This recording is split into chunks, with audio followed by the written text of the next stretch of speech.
أعوذ بالله من الشيطان الرجيم. بسم الله الرحمن الرحيم. الحمد لله رب العالمين، والصلاة والسلام على أشرف الأنبياء والمرسلين نبينا محمد وعلى آله وصحبه وسلم تسليما كثيرا. أما بعد، السلام عليكم ورحمة الله وبركاته. Ang lahat ng papuri ay ukol lamang sa Allah, nag-iisa at walang katambal. Purihin natin siya. Saksihan natin na walang ibang Panginoon na karapat-dapat pag-ukulan ng lahat ng uri ng pagsamba maliban sa Allah lamang, nag-iisa at walang katambal.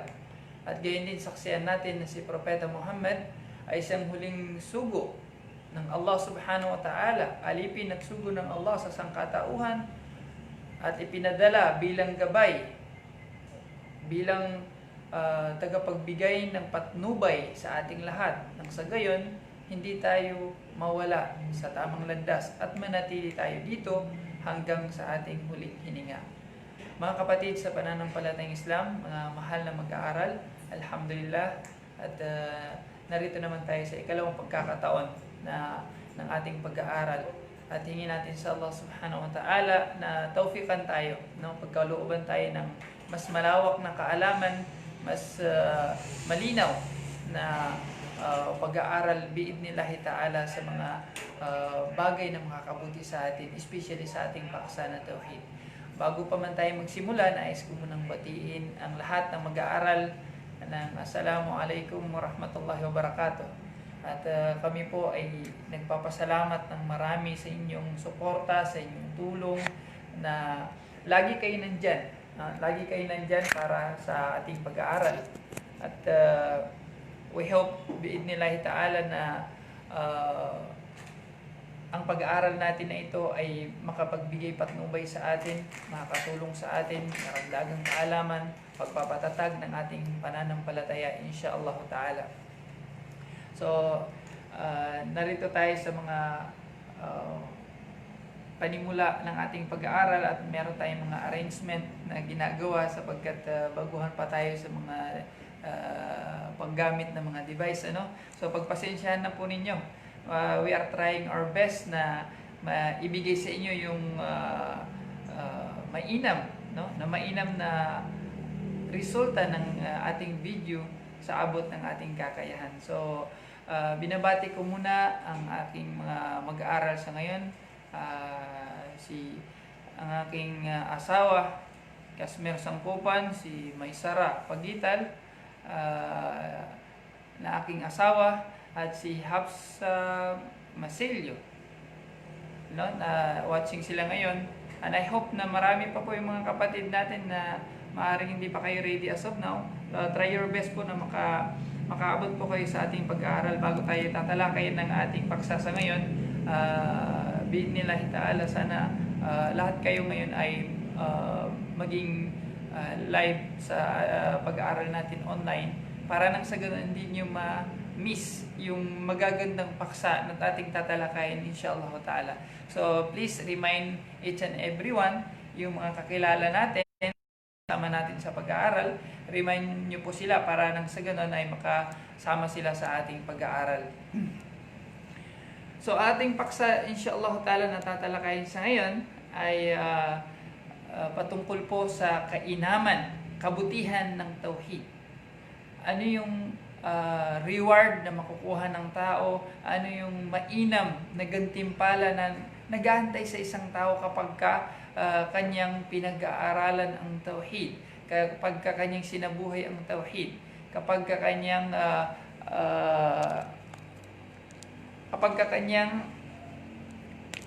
sinaloob ang pag-aaral ng tauhid. Ano yung makukuha niya ng gantimpala? Ano yung mainam na naghahantay sa kanya? So sa ngayon, insyaallah ta'ala, yan ang ating paksang tatalakayan. At salamat nga pala sa ating mga estudyante, si Siti Rosnifa, na watching na po siya, si Rahmin Z KP is watching also. Thank you very much for joining us this afternoon. And sa mga on the way pa, gusto mag-catch up sa ating pag-aaral, please huwag kayong magdalawang isip at pumasok na po kayo para nang sa ganun ay makarinig kayo ng ating pag-aaral ng mas may pagtuon, ano? At gaya ng sabi natin, ang paksa na ating tatalakayin sa ngayon ay patungkol sa kabutihan ng tauhid. Sinabi ng Allah subhanahu wa ta'ala, alladhina amanu wa lam yalbisu imanahum bidhulmin ulaika lahumul amn wa hum muhtadun. Surah Al-An'am verse 82. Sa aya na ito, mga kapatid, sa pananampalatayang Islam, napakagandang aya. But sa time na ito'y binaba, ang ilan sa mga sahaba ay nakaramdam ng lungkot. Bakit? Ano yung sinabi ng Allah subhanahu wa ta'ala sa aya na ito?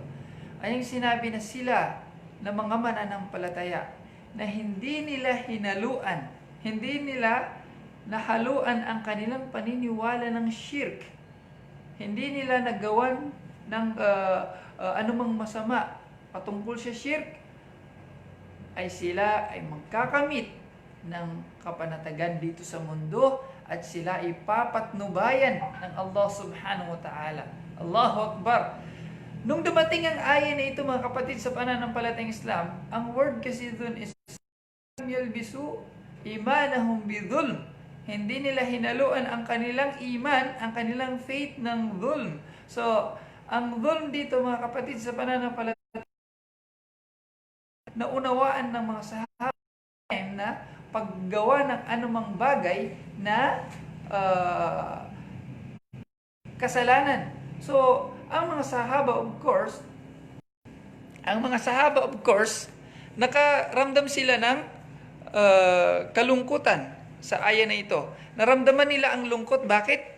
Sapagkat walang isa man sa atin na hindi nakagawa ng kasalanan. Of course, lahat tayo nakagawa tayo ng kasalanan. Hindi natin maiwasan na makagawa tayo ng kasalanan. Ito man ay magiging hayagan o lingid sa kalaman ni naman, pero nakakagawa po tayo ng kasalanan. Yan po ay hindi maikakaila ng bawat isa sa atin. Hindi natin maikakaila na nakakagawa tayo ng kasalanan. So, mga kapatid, sa pananampalatayang Islam, yan yung naramdaman ng mga sahaba.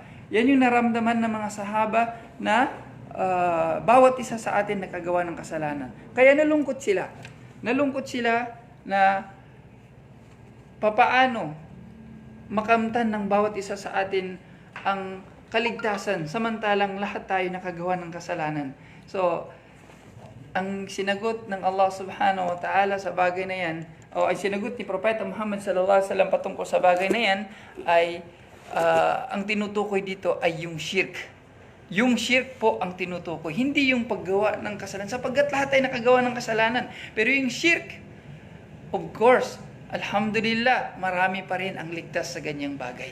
So alhamdulillah, doon na panatag ang kalooban ng mga sahaba na alhamdulillah, yung pala ang ibig sabihin na hindi yung paggawa lang ng kasalanan ang dahilan kung bakit ang tao ay maaring hindi maligtas. May pag-asa pa rin. Kahit na nakagawa ka na ng kasalanan, no? May pag-asa ka pa rin na maaring maligtas biidnillahi ta'ala. Iwasan mo ay ang shirk. Ang iwasan mo ay ang shirk. So, sila, sabi ng Allah subhanahu wa ta'ala, na umiwas sa shirk, ay magkakaroon ng kapanatagan ng buhay ng lupa. At sila'y papatnubayan ng Allah. Sila'y gagabayan ng Allah subhanahu wa ta'ala na hindi sila maliligaw sa Allah ta'ala. So mga kapatid, sa pananampalatayang Islam, yan ang isa sa mga aya na nagpapakita na kainaman o kabutihan na malayo ka sa shirk, na mamumuhay ka ng payapa. Lalo na dun sa kabilang buhay, mas magiging payapa ang iyong pamumuhay biidnillahi ta'ala. At hindi ka sa mundong ibabaw na nalilito, hindi mo alam kung saan ang direksyon mo, hindi mo alam kung anong gagawin mo, kundi may patnubay ka. Papatnubayin ka ng Allah, gagabayin ka ng Allah subhanahu wa ta'ala. And the best na mag-guide sa atin, no other than Allah subhanahu wa ta'ala. Kaya nga, lagi nating binabanggit sa surah Al-Fatiha, di ba? Ihdinas siratal mustaqim. binabasa natin, binibigkas natin sa ating sambayan prayer, ang ihdinas siratal mustaqim, guide us along the right path, O Allah. So, ang Allah subhanahu wa ta'ala lamang ang mas higit na makapag sa atin ng gabay na hindi tayo maliligaw. Ang sunod niyan mga kapatid sa pananampalatayang Islam ay hadith. Hadith naman ni Propeta Muhammad sallallahu alaihi wasallam. Ito po ay naiulat ni Ubadah bin Samit radhiyallahu an, na kanyang sinabi ng sugo ng Allah sallallahu alaihi wasallam, "Man shahida an la ilaha illallah wahdahu la sharika lah wa anna Muhammadan abduhu wa rasuluh wa anna wa rasuluh wa kalimatuhu alqaha ila Maryam wa ruhun min wal jannata haqqun wan nar haqqun adkhalahu Allahul jannata ala ma kana min al amal." Allahu akbar. Ang hadith po na ito naiulat ni Bukhari at Muslim rahimahumallahu ta'ala. Na ibig sabihin, sino man, sabi ng Rasul sallallahu alaihi wasallam, ang sumaksi, sino man ang sumaksi sa kaisahan ng Allah, nag-iisa at walang katambal, sabi ng Rasul sallallahu alaihi wasallam, sino man ang sumaksi sa Allah at wala na siyang ibang sasambahin maliban sa Allah subhanahu wa ta'ala,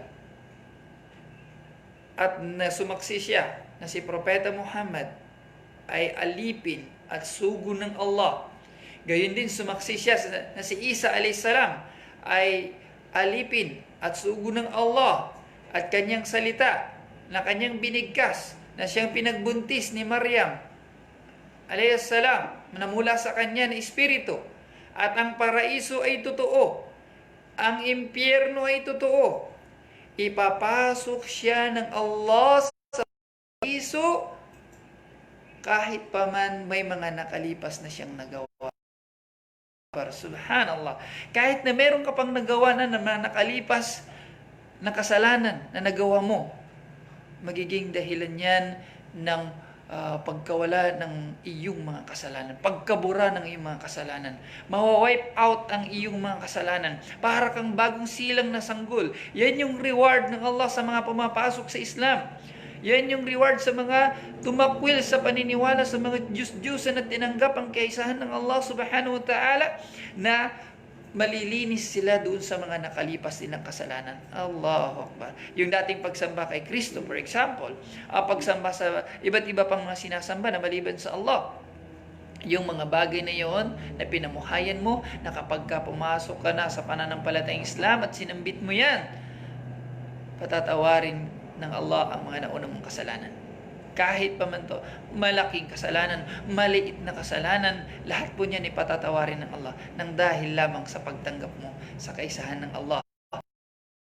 Ganda ang tauhid. Ganyan po kaganda, kainam ang bunga ng tauhid, na nagbubura ito ng lahat ng mga naunang kasalanan. Allahu Akbar. Nawa sa mga kapatid natin na pumasok sa Islam, mapapasa kanila ang reward na ito.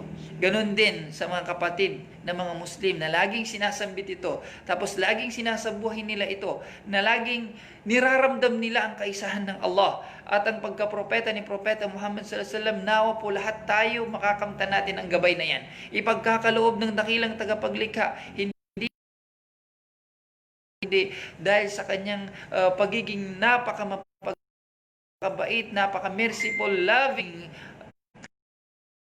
inshallah hindi tayo pagkakaitan. Allahumma amin, Allahumma amin. At meron pang hadith mga kapatid sa pananampalatayang Islam. Itong hadith naman na Itban radiyallahu an, na sinabi ng Rasul sallallahu alaihi wasallam, fa inna Allah harrama 'alan nar, fa inna Allah harrama 'alan nari man qala la ilaha illallah yabtaghi bidzalika wajha Allah ta'ala. Allahu akbar. Mga kapatid sa pananampalatayang Islam, anong ibig sabihin ng hadith na ito? Tunay na hinaram ng Allah. Hinaram ng Allah ang mukha, ang sinuman na sumaksi sa kanyang kaisahan. hinaram niya sa mga ito ang impyerno. Allahu Akbar. Pag sinabing hinaram ang impyerno, immediately, ang kanilang patutunguhan ay walang iba. Haram sa kanilang impyerno, ibig sabihin, pinatawad sila ng Allah. Ibig sabihin, maliligtas sila sa impyerno. Ibig sabihin, papasok sila sa paraiso. Alhamdulillah. Tingnan niyo mga kapatid sa pananampalatayang Islam. Welcome sa mga new student na natin na natin nag-greet kanina. Si Lady Rose Panagas, welcome po sa aking ate. At kay Rania Ayana, watching now. Thank you very much for watching our lesson. At si Helen Iskak, mashallah, barakallahu fik sa inyo pong lahat. Barakallahu lakun jami'an. Alhamdulillah. So hinaram ng Allah sa mga tao na sumaksi sa kaysa niya ang impyerno. Of course, sa pagsaksi na ito, dinugtungan ng Rasul sallallahu alaihi wasallam na yabtaghi, kondisyon yabtaghi bidhalika wajh Allah. Na ang pinakalayon, pinaka-purpose ng pagsaksi na yon, na pagsambit na yon ng la ilaha illallah is ang kadakilaan ng Allah. Ang Allah lamang ang purpose. Hindi ibig sabihin na, for example, may pumasok sa Islam at mga Muslim na ang namumuno, malakas sa mga Muslim, papasok lang, sasabihin ko na lang, la ilaha illallah, para ramdam nila na ako'y Muslim at ako'y maliligtas. O di kaya papasok ako sa Islam para mapamahal ako sa mga Muslim sa aking tabi. Baka kasi pag hindi ako Muslim, sasaktan nila ako. O di kaya nagtatrabaho kasi ako dito sa ibang bansa na mga Muslim ang naririto. So makikisali lang muna ako ng la ilaha illallah. Pagka nakauwi na ako ng Pilipinas, hindi na la ilaha illallah, kundi la ilaha na sa kanya. O di kaya la ilaha illa pulan wa pulan. Iba ng kanyang sinasamba. Kung nasa Arab countries siya, na mga Muslim ang kanyang pinagtatrabahuan, ang kanyang Panginoon ay Allah, ang kanyang mga kapatid ay mga Muslim, pero pag uwi, ay iba na naman ang kanyang pinaniniwalaan. So hindi po ganoon. Kaya napaka-importante po na ang sadya sa pagsambit ng la ilaha illallah ay walang iba kundi ang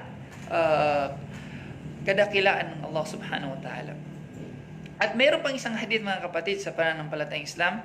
4 po itong hadith na ito na nais nating talakayin sa mga sandaling ito. Ito naman po ay nanggaling kay Abi Sa'id Al-Khudri radiyallahu anh, na ayon kay Propeta Muhammad sallallahu alaihi wasallam, kanyang sinabi ni Musa alayhi salam. Sinabi ni Musa alayhi salam, isa sa mga one of the greatest prophet ng Islam, si Prophet Muhammad sallallahu alaihi wasallam. Ya Musa, Ya Rab, sabi niya, o aking Panginoon, alimni shay'an adhkuruka wa ad'uka bih. O aking Panginoon, sabi niya, pinagduhan niya sa Allah, o aking Panginoon, ituro mo sa akin, turuan mo ako, patnubayan mo ako, gabayan mo ako ng bagay na alalahanin kita sa pamamagitan nito. Gayon din na magdudua ako sa iyo sa pamagitan nito. Anong sagot sa kanya ng Allah subhanahu wa ta'ala? Qul ya Musa, la ilaha illallah. Sabihin mo Musa, sabihin mo na la ilaha illallah, walang ibang Panginoon kundi ang Allah subhanahu wa ta'ala lamang. Sabihin mo sa kanya, sabihin mo na la ilaha illallah, sabihin mo sa mga yan ang bigkasin mo, yan ang sambitin mo sa lahat ng pagkakataon na gusto mo akong alalahanin, na gusto mo magduha sa akin, la ilaha illallah. Kullu ibadik yaquluna hadha. Sabi ni Musa alayhis salam, lahat ng alipin mo Allah nagsasabi naman ng la ilaha illallah. Sinasambit nila ito na walang ibang Panginoon kundi ikaw lamang. O nga naman, pagka pupunta ka sa field, pagka nakikipag-usap ka sa mga tao, kausapin mo na kung sinong gusto mong kausapin. At nung sasabihin sa iyo, tanungin mo ilan ang Panginoon. Sasabihin sa iyo, isa lang. Tanungin mo sila. Kahit na yung sumasamba sa mga Diyos, sabihin mo, ilan ang Panginoon? Sabihin, isa lang. Nasaan ang Panginoon? Nasa langit. Pero sa actual na situation, Kapag tinitingnan mo na, ang kanilang sinasamba ay kapwa nila tao. Ang kanilang sinasamba ay mga ribulto. Ang kanyang sinasamba ay kung ano-ano pa mga bagay-bagay na nilikha lamang ng dakilang tagapaglikha. So mga kapatid, sa pananampalatayang Islam, kabaliktaran. So lahat ng alipin ng Allah, naniniwala na isa lang naman ang Panginoon. Pero pagdating na sa pagsamba sa Allah subhanahu wa ta'ala, even Fir'aun, naniniwala siya na may Panginoon. Alam niya na mayroong most powerful. Pero natabunan siya ng kanyang pagmamalaki. Natabunan ang kanyang kaalaman sa pagmamalaki sa Allah, dakilang tagapaglikha. Na nag-claim na siya to the extent, nag-claim na siya na siya ang Panginoon na kataas-taasan. Kaya binigyan na siya ng Allah ng sample na kung sino ang tunay na nag-isang Panginoon. But deep inside, alam nila yun. Yaari po na alam nila yun, ang bagay na yun, pero tinatago lang nila para proteksyonan niya ang kanyang power, para manatili sa mga tao ang takot sa kanya na siya ngayong makapangyarihan. So, minintain ni Fir'aun ang pagsasalita ng bagay na yon, but deep inside they knew very well na isa lang ang Panginoon. And until now, the same wording ng napakarami, kullu ibadik, at sabi nga ni Musa alayhis salam, sinasambit naman nila lahat ng bagay na yan. Pero ano bang sabi ng Allah? In-insist pa rin ng Allah subhanahu wa ta'ala kay Musa alayhis salam. Qala ya Musa, law anna as-samawati as-sab'a wa 'amirahunna ghairi wal aradina as-sab'a fi kiffatin wa la ilaha illallah fi kiffatin malat bihinna la ilaha illallah. Allahu Akbar, subhanallah. Mga kapatid, anong ibig sabihin? Sabi ng Allah subhanahu wa ta'ala, ya Musa, O Moises, kung ang 7 kalangitan at ang mga nilalaman nito, kung ang 7 kalangitan at ang nilalaman nito, at ang 7 kalupaan at nilalaman nito ay sa isang bahagi ng timbangan, at ang la ilaha illallah sa isang bahagi ng timbangan, mas bibigat pa ang la ilaha illallah. Mas bibigat ang la ilaha illallah kaysa sa mga nilikha na ito. Ganun kabigat ang la ilaha illallah, na mas mabigat pa siya sa lahat ng mga nilikha. Ang 7 kalangitan, ang 7 kalupaan, at anuman na napasa ilalim sa mga ito, mas mabigat pa rin ang la ilaha illallah. Ganyan kabigat ang wording na yan, mga kapatid, sa pananampalatayang Islam. Nang dahil sa la ilaha illallah, naliligtas ang tao mula sa kapahamakan. Nang dahil sa la ilaha illallah, nawawala ang iyong mga kasalanan. Nang dahil sa la ilaha illallah, papasok ka sa paraiso. Nang dahil sa la ilaha illallah, maliligtas ka sa impyerno. Pagka namatay ka ng wording mo, la ilaha illallah, papasok ka sa paraiso. Subhanallah. Ganyan kabigat ang la ilaha illallah. Yan ang bigat ng pagsasaksi na walang ibang Panginoon kundi ang Allah subhanahu wa ta'ala lamang. Na kung kaya mga kapatid sa pananampalatayang Islam, yan ang nais nating ipaunawa, ipaintindi sa ating mga kapatid, sa ating mga kababayan. Kaya kung ikaw halimbawa ibalik Islam, meron ka mga non-Muslims na mga families, relatives, friends, acquaintance, sino man nakakilala mo, try to explain to them ang reality ng kaisahan ng Panginoon, kung gaano kaimportante ang bagay na ito, na hindi to dapat paglaruan, na hindi to dapat basta-basta lamang maniwala ka kung gusto mo, o kung ayaw mo, bahala ka. No, wag natin gagawin yan. So ganun kabigat ang la ilaha illallah, na sana dito tayo mamuhay at dito rin tayo inshallah bawian ng buhay. So habang hindi pa tayo nagtatapos, gusto ko munang batiin, mayroon pa tayong isang hadith, but nais ko munang batiin ang ating mga estudyante na pumasok. Si Sumaya bint Daud, welcome sister. Si Gandhi Sangkupan, welcome ate, mashallah.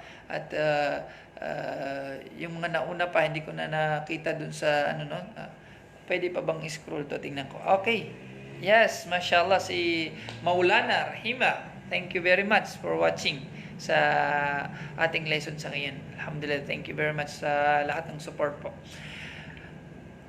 Ang isa pang hadith na bago natin tapusin ang buong lesson na ito ng hadith o mga dalil sa Quran at sa hadith ni Propeta Muhammad sallallahu alaihi wasallam. Hadith ito na nanggaling kay Anas na naiulat ni Tirmidhi at sinabi niya na ito ay hasan, mabuting hadith. Kanyang narinig ang Rasul sallallahu alaihi wasallam na nagsasabi, Qala Allah Ta'ala, sinabi ng Allah Ta'ala, Ya ibn Adam, o anak ni Adam, Law ataytani biqurabil ardi khataya, thumma laqitani la tushriku bi shay'a, la ataytuka biqurabiha maghfirah. Allahu Akbar. Allahu Akbar. Sinabi ng Allah, o aking alipin, o anak ni Adan, kung ikaw ay dumating sa akin, na dala-dala mo ang kasinlawak na ng kalupaan ng kasalanan. Ang dami mo ng kasalanang nagawa. Pero bumalik ka pa rin sa akin. Nagtauba ka, nagrepent ka, nagregret ka na dun sa mga kasalanan na nakalipas. Pinagsisihan mo na ito, na ayaw mo nang balikan, na kinamumuhian mo ng mga kasalanan na yaon. Especially ang pag-shirk o ang pag-associate ng partner sa Allah, ang paniniwala na meron pang higit na makapangyarihan sa Allah. Kapag ka iniwasan mo na ang mga bagay na iyon, o anak ni Adam, ang dami mo ng kasalanan pero iniwan mo na, bumalik ka na sa akin. Sabi ng Allah subhanahu wa ta'ala, ibibigay ko rin sa iyo ang kasinlawak o higit pa kasinlawak ng iyong mga kasalanan, pero papalitan ko ito ng kapatawaran, ng kasinlawak din ng kalupaan. Kung paano mo ito pinuno ng kasalanan, pupunuin ko din ito ng kapatawaran. Pupunuin ko ito ng rahma, ng mercy, ng habag at ahawa. Pupunuin ko ito ng kapatawaran. Walang malaking kasalanan sa Allah kapag ang tao ay nagbalik loob. At wala namang maliit na kasalanan sa Allah kapag ang tao ay nananatili sa kasalanan, na minamaliit niya lang ang pagkakasala sa Allah.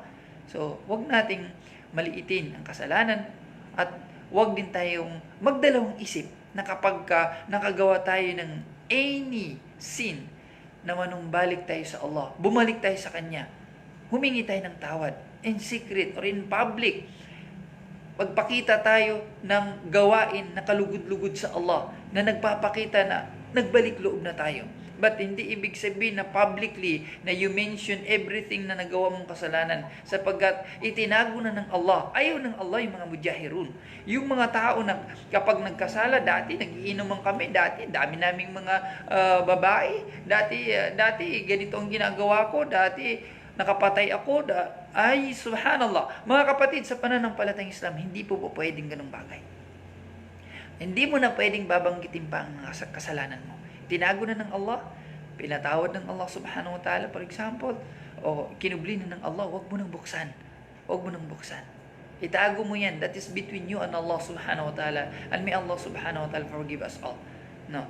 So mga kapatid, sa pananampalatayang Islam, ang hadith na ito nagpapakita lamang ng lawak, ng habag ng Allah kapag ka nanatili sa atin ng tauhid. Ang mga aral na makukuha natin, unang-una ay ang ating nabanggit, na napakalawak ng awat habag ng Allah, na huwag tayong magdalawang isip na lumapit sa Kanya. Huwag tayong mahiya, lumapit tayo sa Allah, magiging ng kapatawaran sa Kanya. Pangalawa, mga kapatid, sa pananampalatayang Islam, napakarami pala ng reward ng tauhid, na nararapat lang na pagsumikapan natin na isabuhay nang sa ganun makamtan natin ang napakalaking gantimpala nito. Itong pinakamalaking gantimpala ay mapasok tayo sa paraiso at malayo sa impyerno o neraka jahannam. Sa mga hadith na nabanggit natin, mga kapatid, sa pananampalatayang Islam, na kung ang mga propeta ay pinaalalahanan ng Allah subhanahu wa ta'ala, nire-remind din sila, tayo pa kaya kailangan din natin ng reminder. So, niremind ang mga anbiya sa kaisahan ng Allah. At tayo rin, i-remind din sa kaisahan ng Allah. Napakahalaga na pag-aralan natin ang mga bagay na yan. isabuhay natin. Ganon din mga kapatid sa pananampalatayang Islam. Nakita natin sa hadith na ito na si Propeta Muhammad sallallahu alaihi wasallam ay alipin lamang at sugo. At si Isa bin Maryam, si Jesus, ay alipin at sugo. Nakita niyo mga kapatid sa pananampalatayang Islam, pantay sila, mga propeta sila, mga sugo lamang sila, at sila'y mga kapwa natin tao. Na kung kaya ang mga sumasamba kay Isa o Jesus manumbalik sa Allah, ang karapat dapat sambahin lamang Allah na lumikha sa Kanya. Lumikha sa Kanya, lumikha sa Kanyang nanay, lumikha sa Kanyang mga lolo at mga kalululuhan pa niya hanggang sa ating amang si Adan at si Eva, si Adam at Hawa. Siya rin ang lumikha. Doon tayo dapat sumamba sa Kanya. Hindi kay Isa, hindi kay Jesus. Siya lamang ay alipin at sugo ng Allah. Wala siyang karapatan na sambahin. Ang sa Kanya ay gayahin natin. Anong sabi niya? Sundin niyo ako. Gayahin niyo ako. Kung mahal niyo ako, isabuhin niyo ang aking mga aral. Palagi nire-remind tayo ng mga propeta na sundin sila, hindi ang sambahin sila.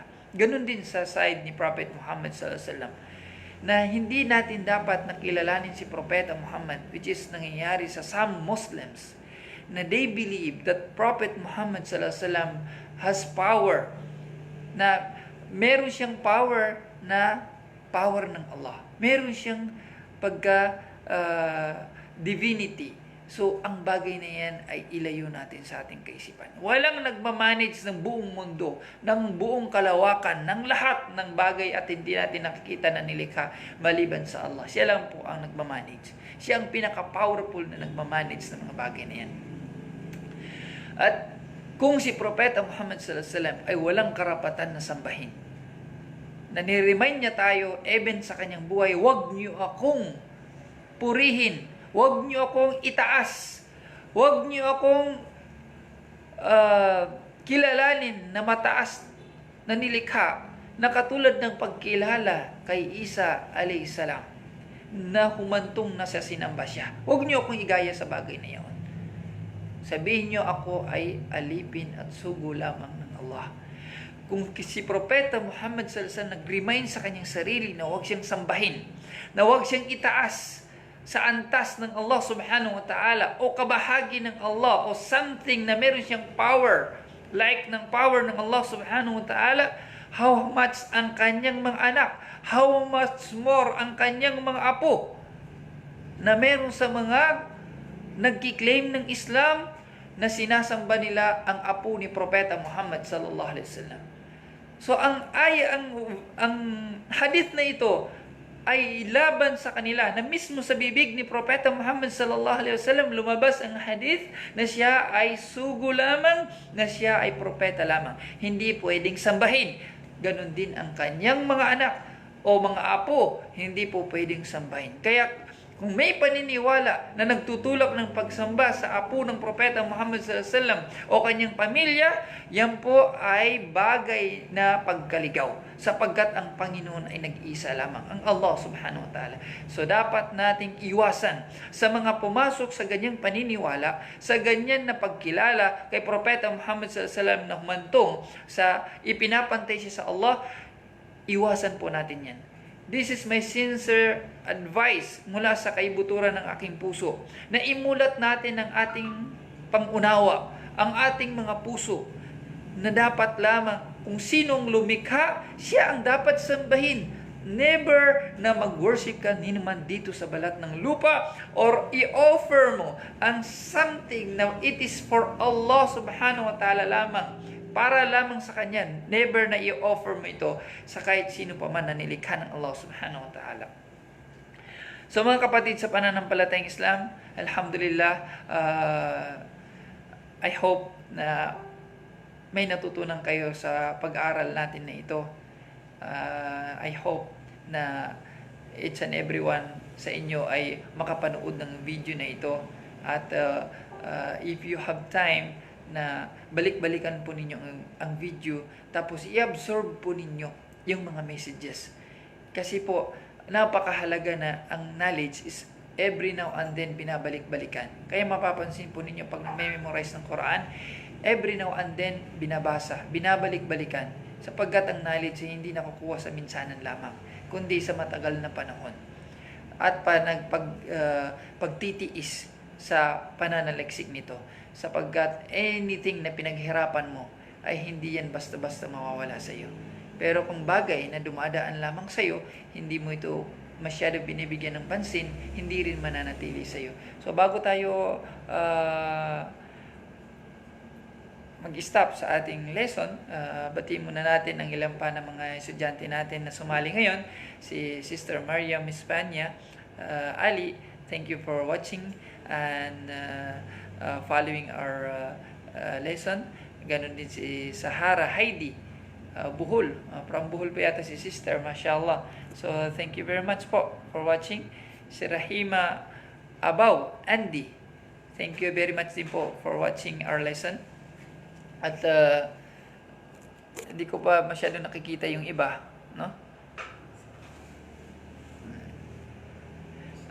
Sino pa yung mga...